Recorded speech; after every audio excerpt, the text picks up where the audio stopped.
arts. I think it's so important for me to keep painting alive and to keep music alive, keep dance alive, keep all these creative outlets alive, because I see that's where kids are hurting the most.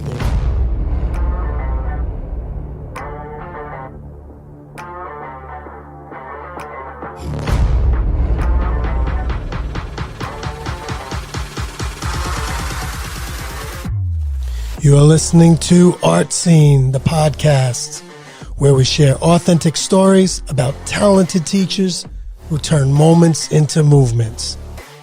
This is their art, and these are their stories.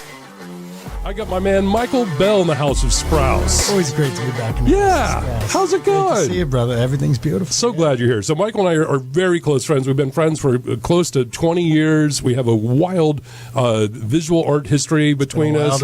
Wild ride. A bunch of always have a good time. I think you've been a guest on my show more than any other guest. I think it's been a couple years, 2 years ago maybe, that we first got together. On the thing. Yeah, I've had this show for just a little over 2 years. Yeah. You were one of my first guests, as a matter of fact. It's like, hey, Mike, I'm doing this radio show. I love kicking things off with you too and doing something big. And now we're in these new TV studios. It's beautiful. Oh, it's phenomenal. I'm very, very, very happy about this. First class. Very nice. Yeah, it's a man, Colin Wells over there, does a great job. Who I first met Colin doing the Sea Witch Parade live when I was emceeing the Sea Witch Parade over there on that other station that's out there floating. Yeah, right.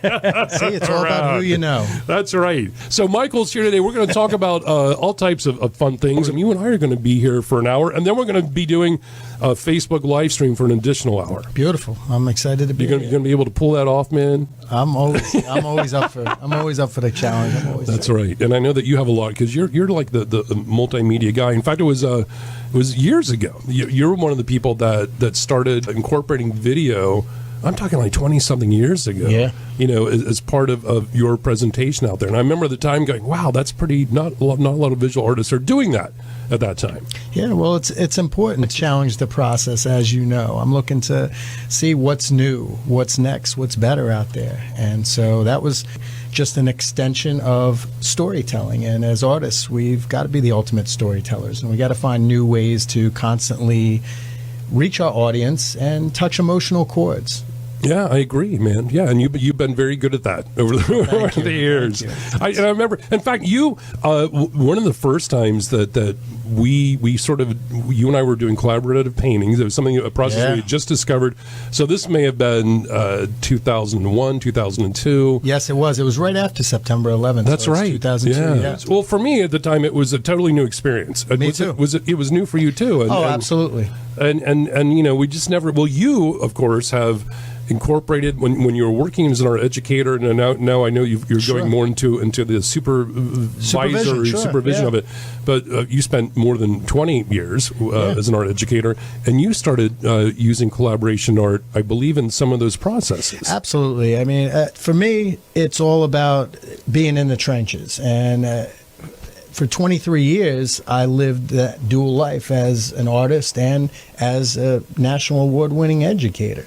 And it was always drawing that line from my life to my art that's straight and clear, based on my personal experiences, bringing those into play with the work, and then communicating and collaborating with others. And when I was teaching, it was so important to get kids to collaborate with each other. So how do you do that? You got to lead by example. And there's so much that I learned from you, just watching certain things that you would do with the paint. Of course, now we were focusing mostly on portraiture. We were, and because but they were what we called narrative portraits. So they weren't like here I'm going to paint this happy, lovely portrait of you posing. These were storytelling portraits, really, for lack of a better term, I think. And when I first got started, I started painting portraits for celebrities, and that was my claim to fame. The Sopranos Con is going on right now. I did some promotional stuff because I did a lot of portraits for those guys early in my career.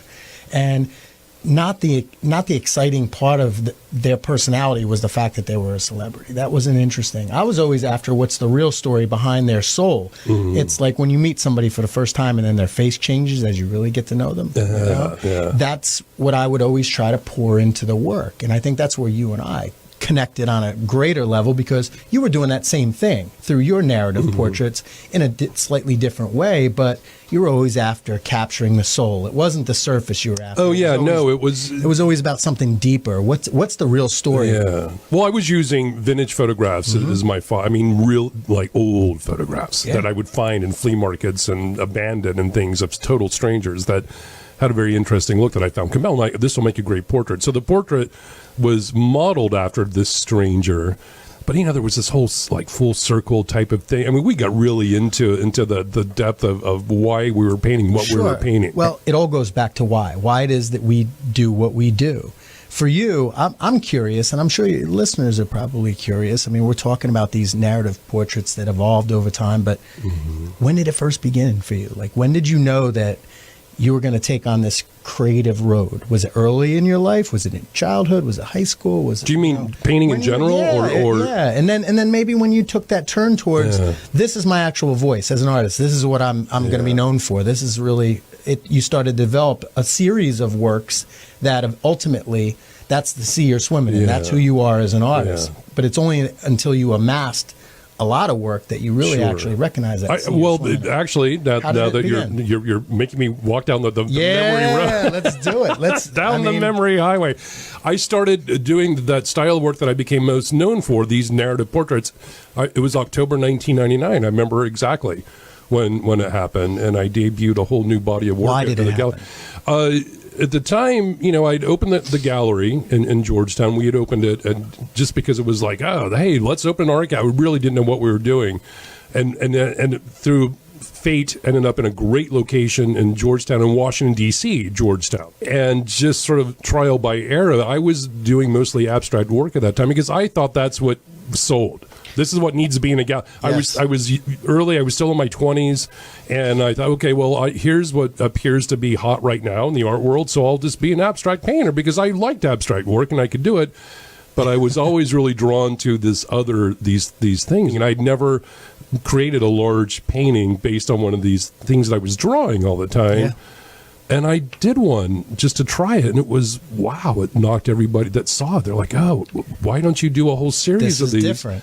And that's what I did. And I debuted in October 1999, and it did really well. Got a big full-page review in the Washington Post, the raving about the show. It changed my projectile as an artist, making that change. And I think that's the beauty of creating something where you're actually singing in your unmistakable voice, as opposed to trying to be something that a you're bunch not, or trying to do a bunch of cover bands, for lack of a better way to put it. Where it's a great analogy. You were experimenting with abstract because you now I'll do Hotel California. Yeah, this is what's hip and happening. But I think that if you figure out why it is that you're painting what you're painting, that's a major thing. I created this project many years ago that I've toured the nation with it, and it's become this viral thing with 31 Nights, which is a challenge based on prompts, and the prompts kind of sell the sizzle. Each prompt is unique to itself. There's prompts like Lost You, there's prompts like Facing the Beast, Find Me, Find Another Day, Warrior's Journey. I mean, these are titles as prompts that you really sink your teeth into. And it was inspired by a photographer as well, David J. Leeson, who's a Pulitzer Prize winning photographer. He did these amazing self-portraits. He was a photojournalist, and he would go out and shoot all these amazing wartime photos that he won a Pulitzer Prize for. But it was the self-portraits that he was doing in his private world, on his own, in his basement, in his little studio, that's what caught my attention the most, because he was drawing a line from his life, but creating an emotional release as well. I think that's so important. Finding a way to displace all that life throws your way and do something creative with it, as opposed to something destructive with it, which is what I always try to help kids with, which is what I'm trying to help our teachers to raise their game, so that they incorporate that social emotional piece into the work that they do with kids. I will say from my own experience that when I made that leap of faith as an artist at that time to a whole completely new body of work, that it just changed my whole process. I mean, it changed the way that I thought about work, that I thought about art, that I thought the way I looked at work. All of that opened up because I made that change. I stopped doing what I thought needed to be done, and I started doing what I thought my passion was at that time, and it changed everything.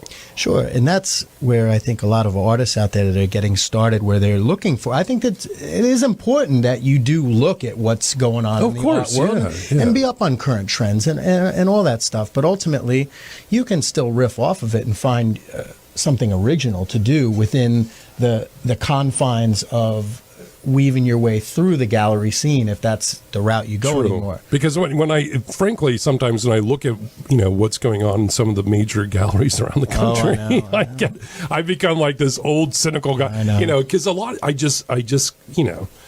don't want to sound like I'm some rube hiding behind a rock somewhere, but I'm telling you, some of this stuff, it's like, what?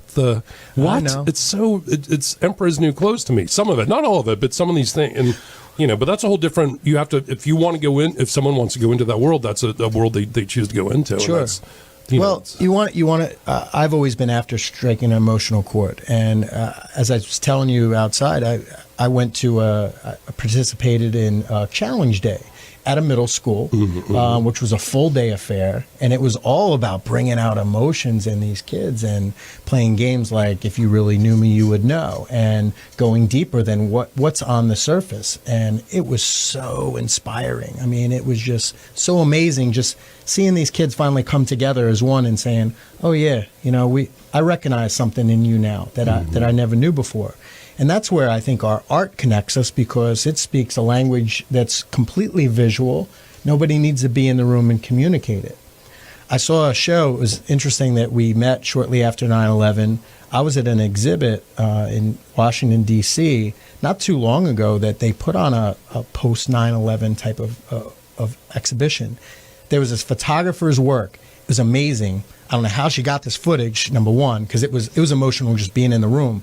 But she took all these photographs of soldiers, young soldiers, bedrooms in their parents' homes that never came back from the Iraq War. Wow. And they all had this eerie similarity to them. They were either all perfectly made up, as if they never left, or the rooms were exactly left the way that the parent's child left when they went off, like a shrine. And you had talked about this even with your own mother and some of the influences that had in your artwork and what you had experiencing loss as a child too. So I mean, it was powerful though. It just struck an emotional chord with me. And here they are. They're just photographs of bedrooms at the end of the day. But with the context built in, oh, it was so powerful. It's all about context, man. It is. It's about the narrative. It's about the storytelling. It's about the narrative. But see, so sometimes I'll see these exhibits that seem completely void of any type of narrative. If you have to stretch your mind to say, what is happening here? Oh, absolutely. I mean, I always used to say this to kids, and this would apply to any aspiring artist out there, that if you need to write out this inflated artist statement about this work's really about, if I can't get it from looking at it, you're dead in the water already. Yeah. If I got to go to statement. If I got to go to that paper, then I've lost it anyway. And we're supposed to be able to get something new and experience something new out of all the works that we see. Now, you and I, we also worked in narrative series. Correct. Sometimes I would work where a work, it would change the story based on where you put it in the narrative, where each piece is almost like a vignette, almost like storyboards for a movie. And when you shift and change those visual paintings around these scenes, it creates an entirely different narrative, which is kind of cool too. Yeah. No, I mean, it's all.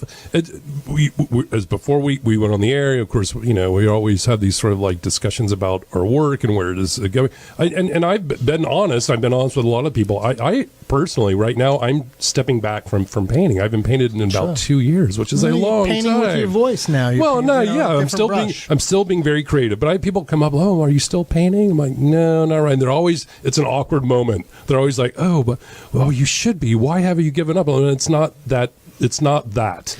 It's not that thing, but you go through processes. You do, and I look at it as people say the same thing with me. Now that I took over as a supervisor over visual and performing arts, media in Queen Anne's County, and it's a big role with a lot of different responsibilities and a lot of different disparate areas that I'm trying to find commonalities between. And they ask me, "Are you still painting? Do you still?" And the interesting thing for me, it's the same thing. We're both still painting. We're just painting with a broader brush, and it's a different brush. Correct. We're still being creative, very creative, and hopefully inspiring. Like today, just discussing some exciting things about art to inspire somebody else to pick up that brush again and sit behind the canvas. And there's something magical that happens where, as opposed to photography, nothing against it. It's photography is something that where you're capturing, you're stealing out of the world. I look at a painting as an accumulation of an experience. It's something you're putting back into. Interesting. That's an interesting, controversial statement. Well, because John Malera is calling in, my photographer. Do we even have time for me to drop a big controversial question about art? We got 2-3 minutes. Is painting dead? Yes, that was going to be my question. Is it dead? I even hate the sound of that question, but. I'm not quite sure where I have my head around any of that. Well, it's interesting. I mean, I don't believe painting's dead. I think the artists out there, like friends like Eric Fischel, that are still doing their thing and still making statements through the paintings that they're creating. I definitely don't think it's dead, but definitely the gallery scene has dwindled, and the gallery artist has turned into a different animal, especially with the rise of, as you know, with all these other things, that there's so many other ways that people are getting creative, and they're putting their work out there, but they're also not spending as much time in the galleries anymore in front of a painting and really trying to feel what that experience is like. I think it's for us, like right now, for me as a supervisor over the visual and performing arts, I think it's so important for me to keep painting alive and to keep music alive, keep dance alive, keep all these creative outlets alive, because I see that's where kids are hurting the most. They're not getting enough of these outlets. And they also might not even understand the experiences and the conversations that revolve around them. Like the other day, and I know we're getting short on time. Yep. But see that big clock over there, the green number? Yeah, I'm looking at it. 1 minute. That's all right. We got, I went into a middle school the other day, and I presented this suitcase that I carry with me filled with these amazing visual journals to a class who were never been inspired before to create a visual journal of their own. But it's there in a personal place where you could even create your own visual diary where stories are born. Then it transcends out into the canvas, and it gives you a place to not only deposit your thoughts and your ideas, but to also plot and plan and scheme and think in a different context, in a way that's not social. Right on. Does that make sense? It does make sense, man. We're gonna, when we come back, painting's not dead. No, it's not dead. We're going to come back. We're going to have this and much more fascinating art talk here. House of Sprouse. House of Sprouse. Got Michael Bell in the House of Sprouse. I'm here with Michael Sprouse. Don't go anywhere, folks. We'll be right back. Plenty more to come. Welcome back, everybody. Welcome back to Coastal A&E. I'm here with Michael Sprouse. Got my dear friend, visual award-winning visual. You just have so many titles and awards that I don't even know what to say anymore. I just tell everyone I'm your dear friend. That's it. My dear friend, Michael Bell, here in the House of Sprouse. Reminds me, we did something partnered with a local organization called Haven Ministries in Queen Anne's County, where they did an interesting project that we spread to the National Art Honor Societies at the local high school there. And it was creating art for homeless that are transitioning into homes for the very first time. Wow. Because they didn't want them to enter a place that, is devoid of art. Because art has that human connection, that human personal component. And when they started this project, they were collecting donated artwork. And often, as you know, when you're collecting donated stuff, it's stuff that people don't want. Mm-hmm. So for the high school kids to create a work of art, to put something like we talked about into the world, as opposed to giving them some discarded thing they don't want, they were actually creating something personal for these people that they had never met.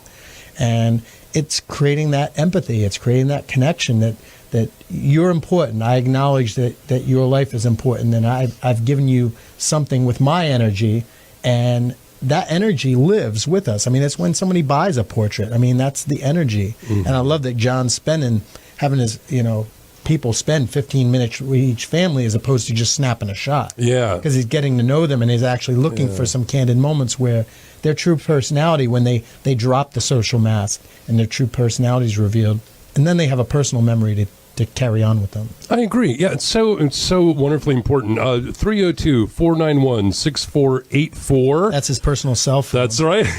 Try to call it now. That is TV Delmarva, and you can call a question or comment. Get you on the air. I'm always happy to hear from folks out there. My personal cell phone.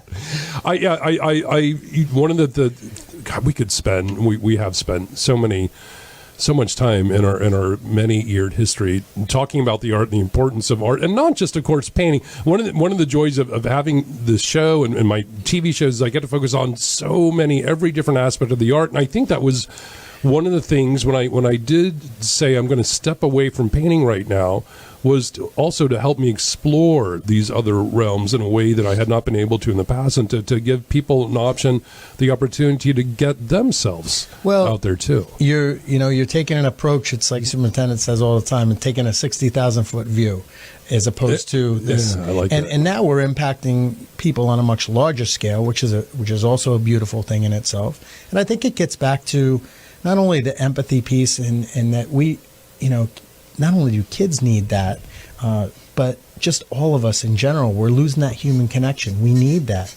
And the arts, that's a way to really bridge that gap to make something personal. I also think it's all about getting out of our comfort zones. Here's your comfort zone. Here's where the magic happens, all the way over here. I think we need more of this in our lives, right? We need to take that step outside of that box that we live in and try something new.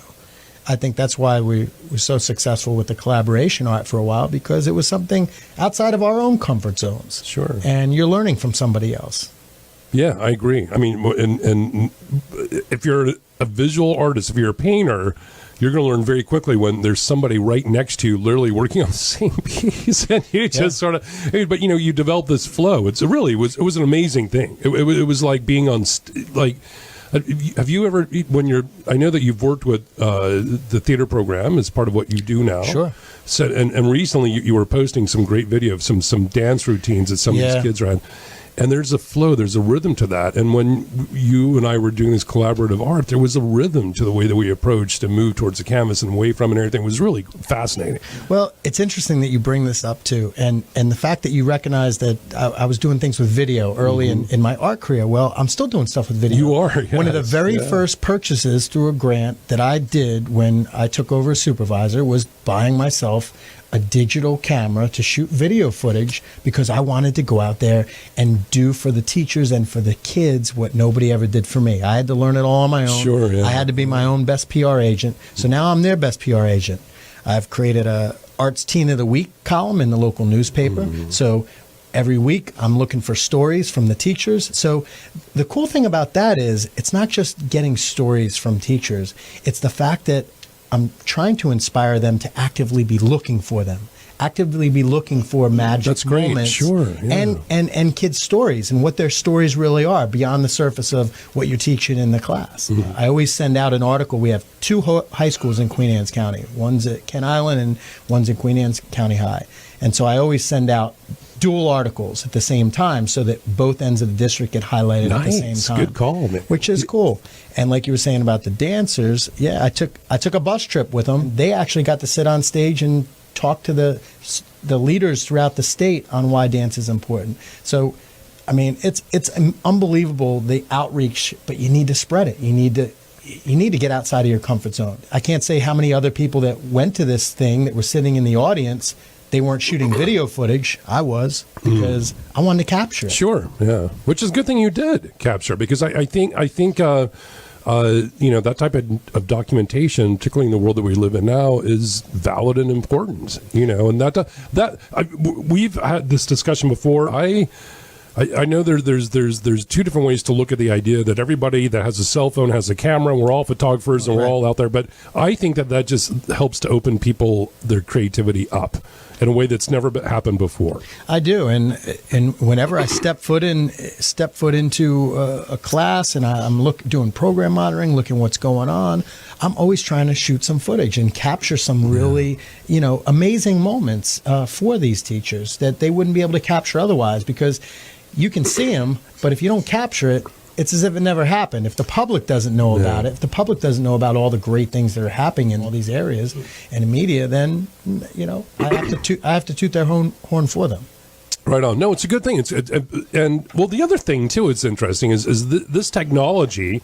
If you're of a certain age, that was not part of anything that you were educated in. So how did you approach it? How did you approach it? Being when you first got started, how did you get the gallery out there? How did you begin being your own best PR agent? Well, a lot of it was just literally me going out to events, handing out postcards. Literally like, hey, you over there, come to an art opening. There's an art opening tonight over here. We really were just sort of like going out, because at that time in 1993, when we opened the gallery, our PR options were limited. No one had a website. It was very early in the days of the internet. Most of the galleries didn't have a website. There was a magazine that was published, and all the galleries would take turns having the cover of the publication. So it was old school. It was a print thing that was for free, and it was always the honor to be on the cover. Ooh, this is exciting. I remember the first time I had one of my paintings on the cover, and it's like, wow, this is some legitimate stuff now, right? Press, yeah. And that's how people knew, because they would say, okay, it's the third Friday of the month. That means all the Georgetown galleries are having a joint opening. So people would come down. There was a lovely band. There was hors d'oeuvres. It was and you would get to meet and mingle with people. And there were little salons that people would have the bar, and it was all word of mouth. Then after, I would say 95, 96 is when galleries started creating websites. And I hired a friend of mine. I knew nothing about it at the time, I was intimidated to be on the committee, which is crazy. Paid this guy a decent amount of money to make a very simple website. And I remember at the time going, wow, this is amazing. It was really just our logo and a couple of photos. This is early web. And I said, but I think I can probably do a better job if I taught myself how to do this. And lo and behold, I did. I taught myself how to code too. Exactly. That's what we did. You have to learn old school sometimes. You have to teach yourself the tools. You do. And it's also the personal connections that you're making. At the end of the day, we're in the relationship and big idea business. Correct. That's really what we are. And I'm trying to cultivate that out there, where we're creating, not only are we creating artists in many different facets, but we're creating artists and entrepreneurs. They need to know how to market themselves and how to communicate their message. It's got to go beyond just, here, I created a great work of art. Well, guess what? So is somebody else. I created this great piece of music. Okay, great. How many pieces of music are out there? How many things have been riffed on? How many things that sound very similar? How do you find your own unique voice and navigate that system? That's where you do have to take that leap of faith and start getting out there outside of your comfort zone. It still sort of blows my mind, because I meet people that are involved in the arts every day that still are disconnected to their own promotion. Maybe they don't have a website, or they may have a Twitter or something, or they underutilize it or don't use it at all, and they just sort of block that off. And I guess what you have to decide is if you want to be taken, quote unquote, seriously, if you want to start approaching the point where you're making money for your art or your creative outsource, you have to put it out there. You have to let people know that you're doing it. You do. Here's an interesting thing that I thought about too, because now we're in the age where. Not that we weren't in it before, but especially now, where everybody wants to go viral. Everybody wants to be internet famous. You know what I mean? Exactly. Everybody wants that. Kids want that. They all want that. They're all searching for that. But at the end of the day, you have to be in it for the right reasons. Correct. And you have to be but you have to be in love with the process. You have to really fall in love with the process. If your goal is, we all went through this. I did too. Once I got a little taste of celebrity, where I was hanging out with the celebrities, I was painting their portraits, I was getting to know their stories, they were getting to know mine. Mm-hmm. Of course, that's an ego feed, and you're all of a sudden like, oh wow, I'm on this different level now. People are coming and snapping my photos at these black tie events and all this stuff. But at the end of the day, that's not what my legacy will be known for. My legacy will be the great relationships that I forge with my team and championing the great work that they're doing. And that's what people remember. People remember how they treat you. Like, think about it. Edvard Munch, my favorite painter.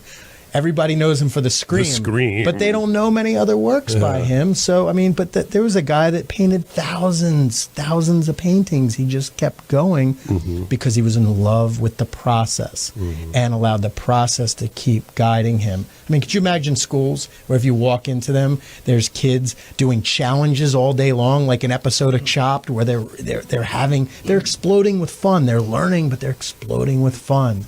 Where you walk in and it's music classes where kids are actually composing their own music. They're creating their own music, putting it into the world. It's all about creating this authentic experience. That's, to me, what matters the most. If you want to continue listening to the conversation, calling in, interacting, and we're free of FCC regulation. Welcome to the danger zone. Right. No, okay. Well, I always have to be a little circumspect, but you know, when we're doing our, just made Colin nervous over there for a second. He's like, "What is he talking about? What did he say? Listen, free of what? Do you see my tie? He knows you like jazz. This is an actual vintage. I realized when I put this tie on this morning that I bought this like 25 years ago in Georgetown for an art opening. Well, both of us should have been born in a different era. Yeah, I think that was, yes. If I could just like go back in time for a weekend, like, wouldn't it be fun? Like I don't know. But first of all, you would have to have a lot of money. I don't want to go back in like the Depression and be like on the street begging for an apple. I want to be able to, go to like some fun party with hang jazz out with Mondrian and spend some time in Paris, man. That'd be a blast. We should be able to do that. Someday someone's going to...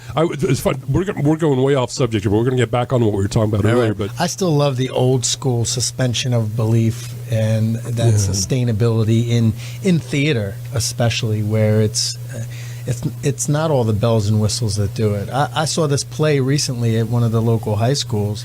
This kid, Seth McLaughlin, he's one of my arts teens of the week. He's a triple threat. He dances, does theater, right on, music. Yeah. He's in chorus. He's amazing. So this kid, literally, I mean, he held the show. He held this presence. They did this performance of the 12 Angry Jurors, and there was no fancy set, nothing. Yeah. It was literally just the actors and the dialogue to be able to hold that moment and make us feel like we're in this courtroom scene. And it was powerful. Yeah, man. I love that. I'm a big fan of theater. I spent years working professionally on stage, backstage, all of the above. Yeah. Because that is a thrilling thing, being on stage. It's very different than standing in front of your camera. It's a different beast. It is. I never did theater. I did I did The Amazing Race, as you know, because we were hanging out in D.C. and you drove me down to the tidal basin where I had to film that. Yeah, so it was pretty crazy. I did an episode of House of Cards in that genre, and seeing just how the interaction and how it works. And of course I did the Capones and did that, where I did the painting unveiling for Dominic. And so I've been around that world, but theater is a totally different animal. It is. Than television, where everything is usually you gotta be scripted good. And you got everything. Well, see, that's the other, I mean, we're just sort of free flowing here, but I'm always dismayed when I see a really bad film with bad performances, because I'm like, you can do another take. Exactly. I'm like, is this the best you can get out of take after take after take? I love an experience too. I mean, even in the gallery scene, I love going in. If it's an installation that isn't the Emperor's New Clothes, if it's actually like a legitimate experience, like I've been to many of them, right. But if there's a reason for things to exist within the context of the entire experience, and that if it's built on layers, because there's layers of an installation that can really build upon your experiences too. I had that conversation with with a teacher and their student that was working on a project the other day. I said, listen, just don't give us everything right from the outset. Don't show us what you think we should be feeling, because that's an important piece to this.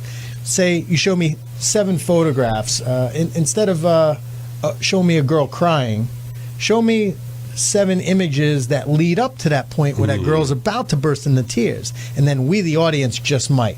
Then you have something powerful. It's about crafting that narrative. Yeah, absolutely. Years ago, speaking of installation works of art, this was many, many years ago, before I had opened an art gallery. I was maybe 23, 24. I just moved to D.C., and there was a traveling exhibit, and I think it was called A Day in the Life of the Homeless. I remember you telling me about this. It was powerful. It struck absolutely you. It struck me. You. Well, my just to get into this, you had to go through your headsets, and you had to go through it by yourself, and it was about 30 minutes. The whole thing going was a maze of different little rooms and vignettes, and you got into this exhibit by literally. This is going to sound really funky to people. You went into what looked like a morgue, and there were people there dressed, like morticians, and they pulled out a slab, and you got on the slab, and they closed you into this. Wow. This is how you went through this thing. Obviously, I spent many years painting, and this brought you and I together, and all these wonderful experiences we had over the years. But as I mature as a creative professional, as I like to brand myself these days, I realize it seems to me that a painting is a very singular process often. It's a solitary process. Absolutely. Often. Yes. Normally, it's the artist painting a work. We're talking about just like in a studio thing. Here I am painting this painting, and this painting has the depth and meaning and all the wonderful elements of what makes a great painting.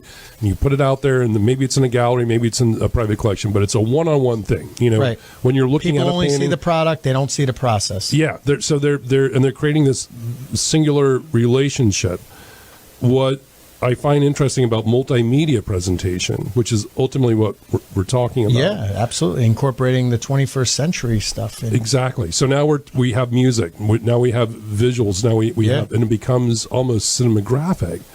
And to me, and I don't mean this to sound like a derogatory statement about painting, because it is not, but I love film and theater, as you know. And I've worked with great videographers, and there's brilliant filmmakers just in this area alone, that I've interviewed and I've talked to. And your painting style tips a cap too. Absolutely. It's always been based in cinema, because I've seen some great, I've seen famous paintings around the world. Sure. I've been in front, I've been in the Louvre, I've been in, fabulous museums, but I'm still, and I can be very moved by a painting, but not in the same way I'm moved by a brilliant film when I'm in the theater or a stage. It's different. It's not as a one-on-one. It's hard to explain. Am I doing a good job of it? You're doing a good job of it. I mean, I believe that there's a reason why people still go to, they still go to a concert, they still go to a theater, as opposed to just watching everything on TV. It's why they go to a sports arena. It's why they go to boxing matches, because there's an energy. There's an energy in the live experience, and that energy is what you're feeding off of. It's just like being at a tight college basketball game where the momentum's shifting back and forth with the crowd. I mean, that's a good point. We're feeding off energy. It really is. That exchange of energy, once a painting is done, it's up to us to make the connection between it. And we might not connect with everybody's subject matter or everybody's work in a certain way. As you know, I mean, my mother saw a painting of yours at our gallery opening at the Ireland show, and she cried when she saw it. It made her touch her emotional chord. So, it does happen for people. It does. It's happened. It's happened to me. It just we and of course every day. I mean, we're in this multimedia world. It's constantly there. And it's going to change. It's changing our concepts of art, and it's only going to continue to change. It is. And let me get back to because this is a segue kind of right back into where we were going at the beginning of the hour with resourcefulness. So I'm going to be attending the NAEA convention. I'm going to be presenting at the National Convention this year on ArtScene, which is that show that we created in collaboration with all the art teachers in Queen Anne's County. Wildly successful, popping off both ends of the district at the same week like fireworks. It's going to be incredible. But while I'm going to the National Convention, a friend of mine, Phil Hansen, is actually going to be a keynote, and he created this whole world for himself as an artist around doing with limitations and how your limitation can actually become your inspiration. So he creates countless projects around how he can create something from nothing or create something that actually becomes destroyed which is really interesting. Interesting. So, like, for instance, he described to me once, he said, I went to a Starbucks, and interesting thing about Starbucks, I found out, you ask for a cup if you want a cup of water, and they have to give it to you for free. You don't have to pay for it. He said, so I asked for like 20 cups, and they gave it to me. Okay. He said, and then I had a pen with me, and I created artwork on those cups and created a mosaic of a portrait that stacked up. And so I created something with nothing, really with nothing. And myself personally, I mean, I taught a gifted and talented program for many years where we work, I mean, talk about the most incredible works of art with the bare minimum resource-wise, the bare minimum materials-wise. A lot of things you could do with found objects, with found things. So the artists out there, or even teachers out there that say, well, we can't do this because we don't have that. It's not that you don't have it. You can do anything. It's just that you're not being resourceful enough, or you're not as committed to the process as I would be. I would find a way. You know, I would go out on the street, fundraise, do whatever I got to do in order to do these things. But sometimes your limitations can be an inspiration to you also. It's like, I agree. Once you're stripped bare, it's like you want to storm the island, the first thing you should do is burn the boat. You know, I was raised in a family. We didn't have a lot. Did not have a lot, and certainly did not have money for art supplies. Right, without a doubt. How did you make? I still consider myself to be a self-taught painter, because I would go out and I would find whatever I could, wherever I could, and I would create art with it. Original work happen over the top of some discarded work that. Oh yeah. I painted on old things. I would draw on paper, whatever I could find, and I would just keep it all together in like portfolios, whatever. That never stopped me. I'll put it that way. It wasn't about I can't find the right paint, I can't find the right brushes. I'm like, well, I will use whatever I can to.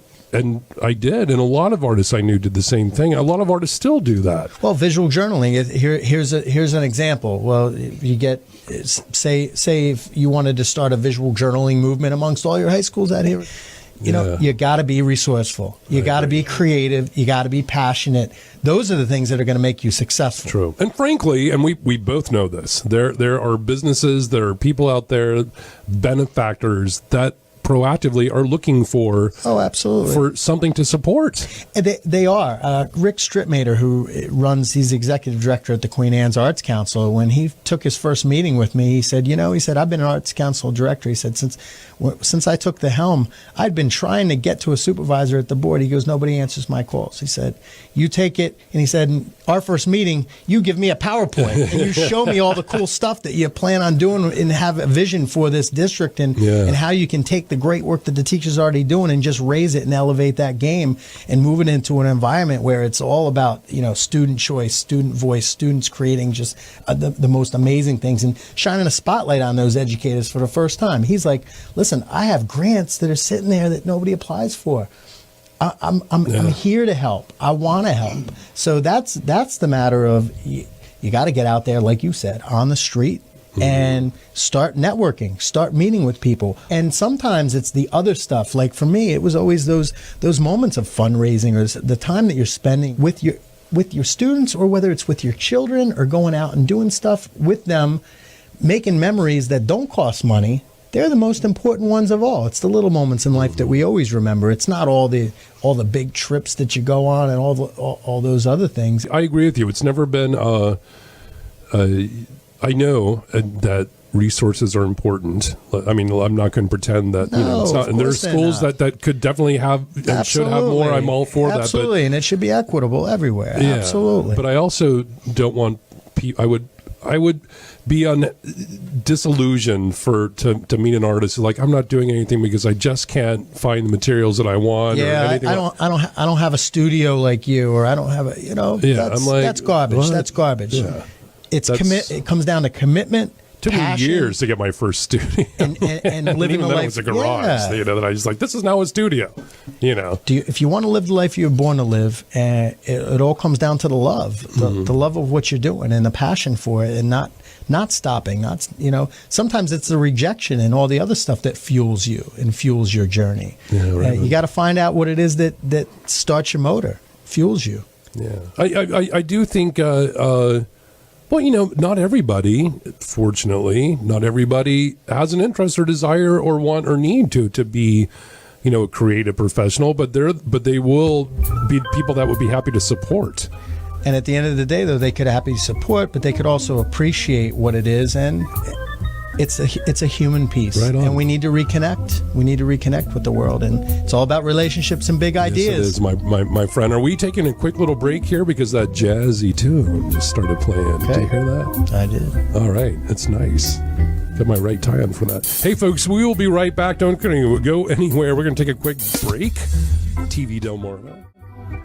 We were in the midst of doing a lot of gallery shows back then, Yeah. and we had some similar painting clientele from New York that happened to be close friends, and we didn't even know. Like you were doing a painting for one woman that actually was friends with the other one. I'm doing a painting for this other woman who was living in Timonium at the time, and your client happened to be at my client's house, saw my painting up on the wall and said, "Is that a Michael Sprouse?" And she said, "No, it's Michael Bell. Michael Bell. It's Michael Bell." And then, as it turned out, we knew each other because she had relayed the story back to me. The way that our stories intertwine, or the many, not just one of many, many, many unusual synchronistic things surround art. But it's also a matter of you need an artistic accomplice in life. You really do. Oh, there you go. You really do. I mean, you're my artistic accomplice. Yeah, right on. And when I go to the National Art Convention, I always get together with David Modler, Eric Scott, and Sam Peck, who they're in the Journal Fodder Junkies, and they also do visual journaling along with me. And David and Sam have a really cool exhibit up in Minneapolis right now it's all about taking your visual journals and basically exploding all the pages onto the walls and everywhere. Wow. And it's such an incredible experience that they create with it, but they're also our artistic accomplices, and they speak of themselves as such. And so it's nice to build a little cohort, and I think that's what you got to do. You got to tap into the people that are just as passionate about the same things as you, so that you can keep pushing yourselves forward. It's like having a workout buddy, you know? Yeah, I mean? No, I agree. Yeah, it's an excellent thing, but to me, it's also a rare thing. I think that you and I have a very special relationship, as friends, as visual artists, but I don't know if everybody is lucky enough to have that possibly. Well, here's why, though. Here's the exact reason why, and this should be for every artist out there. Any experience, I know you will always like this. Anything that came across my desk, I would always go. Even if it was, you got to travel to Brooklyn tomorrow to do this thing. Okay, I'll go. Because I was always open to the experience of who I might meet along the way, who might be in my next connection, who's going to further my narrative, whose narrative am I going to further.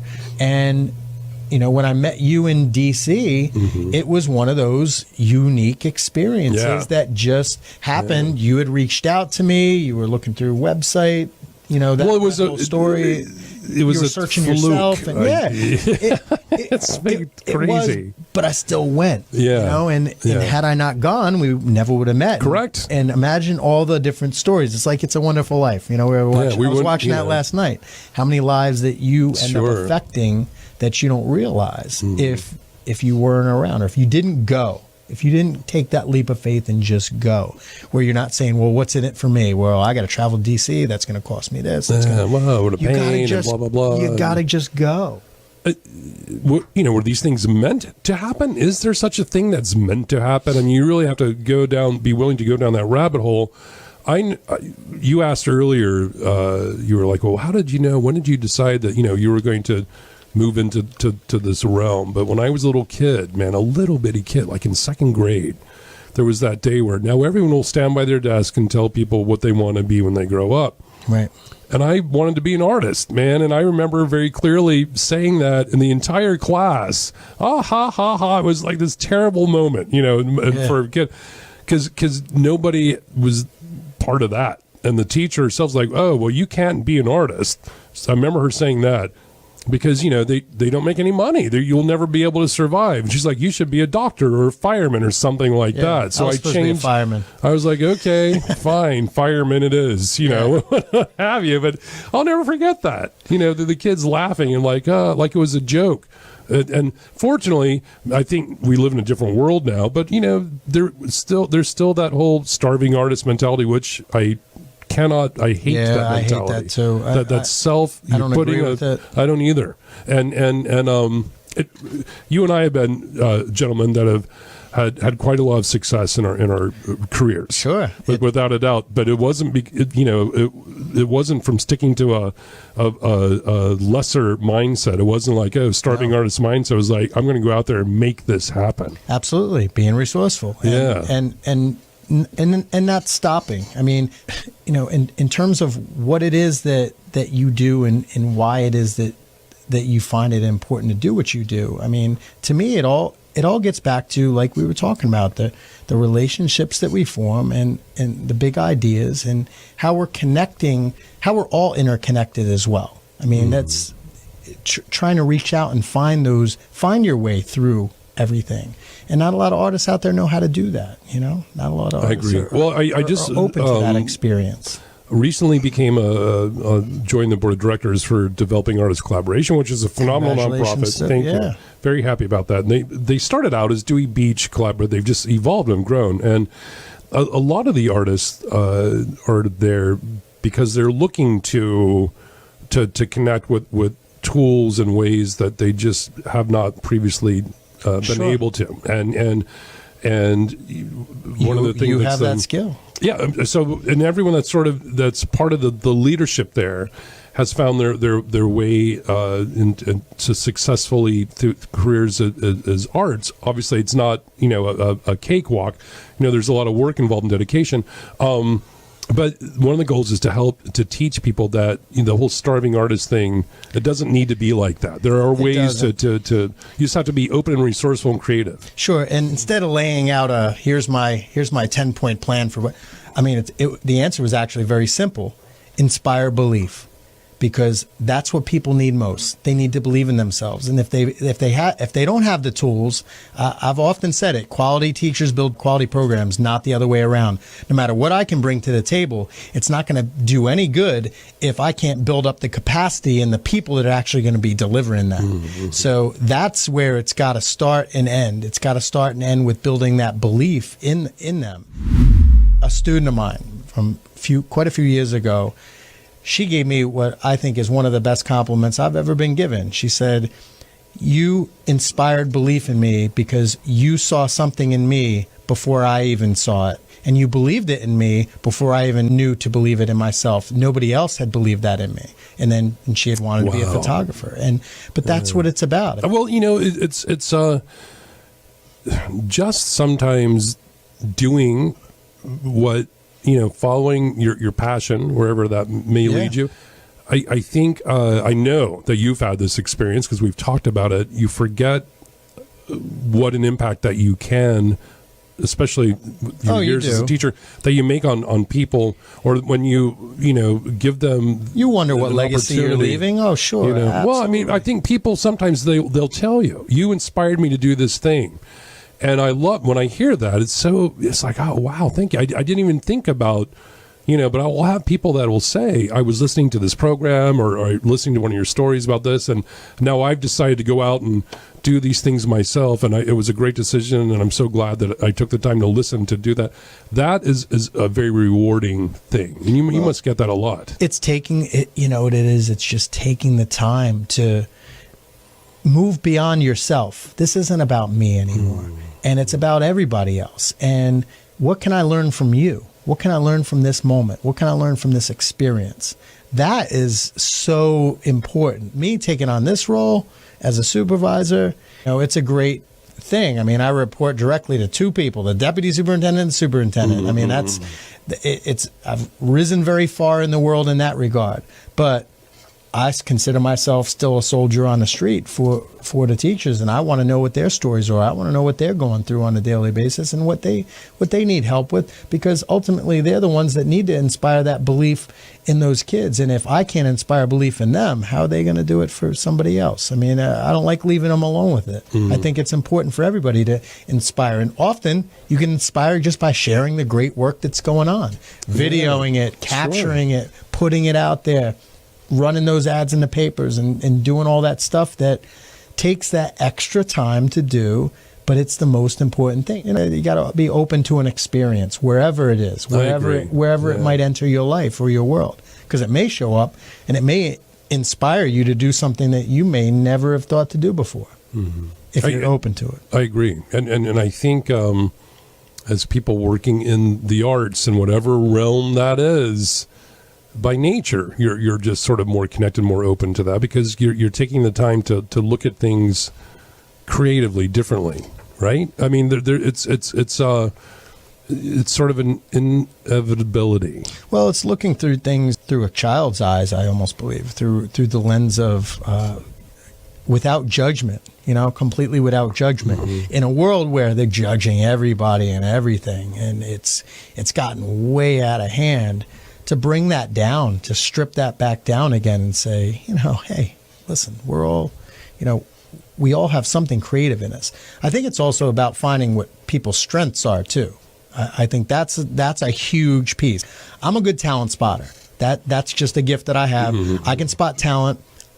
Most of my role, while I do look at data, and we're in this data-driven age where seize the data. I'm still in the mindset of we need to still seize the day. That's the most important. I like hearing that. That's the most important thing, and it's all about making those memories, and not only making them, capturing them, putting them out there, and it creates a life of its own then, and then it can extend, and then it can keep going. And that's all about being open to going out there and finding those experiences and finding those stories, creating those narratives. We're so big on narrative. And there's a reason for that. We are our stories. There's a narrative to your life just like there's a narrative to your work. Stick in it long enough, you can probably see some familiar patterns in your own work and how you've evolved as gallery owner, artist, going through all these, television personality, radio personality, where this is evolving to, and in different areas of your life, it often does come full circle. And it keeps going back around and again and again. Just one like challenges. Exactly. But all these things these are all found when someone decides to make a career being, in the creative realm. That's there. That's part of it. Challenges, exciting, meeting new people, working, all these things. It's very different than here I am going to my 9 to 5. There's nothing wrong with that at all. But a lot of people get stuck in their routine, and the next thing they know, they're in the final chapters, and they're like, oh, well, what happened? Where did my life go? What happened to this? Yeah, and it's all how you embrace an experience. There was a teacher last year. She had just retired, and she had taught elementary school art. She was a great teacher. She was so inspiring. And the year I came in, she said to me, I wish we had been doing this for years. She goes, if you'd have come along 10 years ago, I'd probably still have enough in my tank to teach for another 20. Because this is what we should be doing. Yeah. And I felt good. It felt validated. But at the same token, it's not everybody's bag to want to experience something new. But it's all about saying, this is what it could look like if it's truly inspiring. If I walk in and things are just exploding with fun for everybody, this is what it could look like. Yeah. Who wouldn't want that? Sure. Who wants the 9 to 5? For me, it was never a 9 to 5. Yeah. I mean, so that's my mindset. As you know, it's for me. I'm a 24/7 guy. So. Yeah, me too. I know it's like, but you like that. I like that. Let's make this happen. Let's do that. You and I have always had that. How can we do that? So that's a good thing. I mean, there's people that the whole routine is good for them and it works, and more power to them. Yeah, but if you find somebody's strength, there's something that everybody's good at, right? There's something that everybody's better at than the next person. Absolutely. And I believe it's my job to find out what that strength is. I can be the best at this, or I can be the best at visual journaling. That I'm good at. I can be the best. Incredibly intense. So amazing. So that's what it's about. We got like 60 seconds left, man. Is that right, Colin? 60 seconds. The time has flown by, my friend. Yeah, it's been like 5 hours. It seems like I had a 5 o'clock shadow. You do, man. You've been here a long time. That's pretty intense. I thank you. I always have such a good time when I pull you on here. Sort of my little co-hosting is what we end up doing. You're a guest, but it's a little more than that. No, it's kind of like just two old friends sitting in the art studio together. Everybody's inspired. Yes, they should be. Hey, thank you. If you were watching, listening, I had a great time. Thank you, Colin Walls and the crew here at TV Delmarva. You guys are great. and check it out, tvdelmarva.com. You'll be glad you did. I will be back here next week on Coastal A&E, on the radio and on Facebook. My friend Michael Bell is going to go do his amazing, fabulous stuff. We're going to be around downtown Lewis. Maybe you'll pop in and say hello if you see us out there at the Michael, bring your Sharpie happy marker. hour. That's right. You can sign some autographs. Sign some for the stuff. fans.